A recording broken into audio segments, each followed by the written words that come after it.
কুষ্টিয়া বার্তা সন্ধ্যায় সংবাদে স্বাগতম। কুষ্টিয়া এবং সারা দেশের প্রধান খবর নিয়ে আমরা আসছি।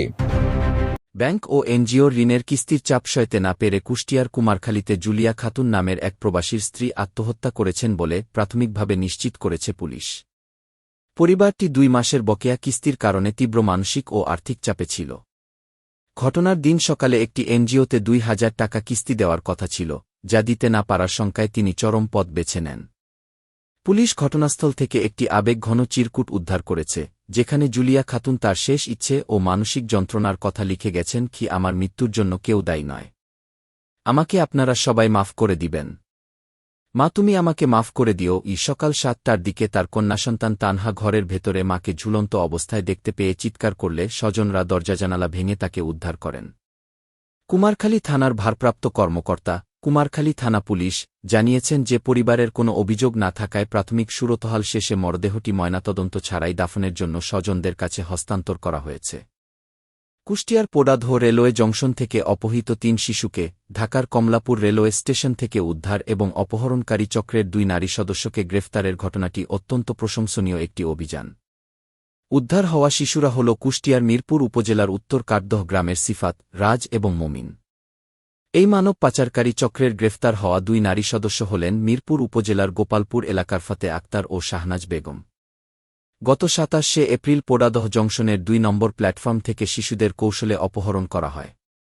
অপহরণকারীরা প্রথমে মহানন্দা লোকাল ট্রেনে করে শিশুদের যশোরে নিয়ে যায় এবং সেখানে 20,000 টাকায় বিক্রি করে দেয়। পরবর্তীতে জোরপূর্বক ভিক্ষাবৃত্তি করানোর উদ্দেশ্যে তাদের ঢাকায় নিয়ে আসা হয়। গত 6ই জুন সিফাতের মা পোডাদহ রেলওয়ে থানায় মামলা দায়ের করার পর পুলিশ দ্রুত তদন্তে নামে। গ্রেফতারকৃত নারীদের দেওয়া তথ্যের ভিত্তিতে ঢাকার কমলাপুর রেলওয়ে স্টেশন এলাকা থেকে শিশুদের অক্ষত অবস্থায় উদ্ধার করা হয়। আইনি প্রক্রিয়া শেষে উদ্ধারকৃত শিশুদের পরিবারের কাছে হস্তান্তর করা হয়েছে। এই চক্রের সাথে জড়িত অন্য সদস্যদের গ্রেফতার করতেও রেলওয়ে পুলিশের অভিযান অব্যাহত রয়েছে। রাজধানীর রমনার মৌচাক এলাকায় স্বেচ্ছাসেবক দলের সাবেক নেতা বিল্লাল হোসেন তালুকদারকে ছুরিকাঘাতে হত্যা করা হয়েছে। 8ই জুন সোমবার রাত 7:45টার দিকে মৌচাকের আনারকলি মার্কেটের সামনের গলিতে এই ঘটনা ঘটে। সোমবার রাতে আনারকলি মার্কেটের সামনে যুবদল নেতা দিদারুল ইসলাম বাবু ও তার অনুসারীরা বিল্লালের ভাগ্নে মোবারক হোসেন আকাশকে মারধর করছিলেন। খবর পেয়ে বিল্লাল সেখানে গিয়ে বিষয়টি মীমাংসার চেষ্টা করেন।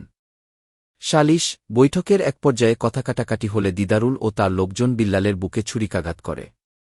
এই হত্যাকাণ্ডের পর রাতেই যুবদলের রমনা থানার আহ্বায়ক দিদারুল ইসলাম বাবুকে সংগঠন থেকে স্থায়ীভাবে বহিষ্কার করেছে কেন্দ্রীয় কমিটি। একই সঙ্গে যুবদলের রমনা থানা কমিটিও বিলুপ্ত ঘোষণা করা হয়েছে। পাবনা পৌর এলাকায় সন্তানকে মাদ্রাসায় রেখে আসার পথে আলী হোসেন নামের এক ব্যক্তিকে তার সন্তানের সামনেই গুলি করে হত্যা করেছে দুর্বৃত্তরা। 8ই জুন সোমবার সন্ধ্যা আনুমানিক 7টার দিকে শহরের মাসুম বাজার এলাকার জামিয়া আশরাফিয়া মাদ্রাসার প্রধান ফটকের সামনে এই নৃশংস ঘটনাটি ঘটে।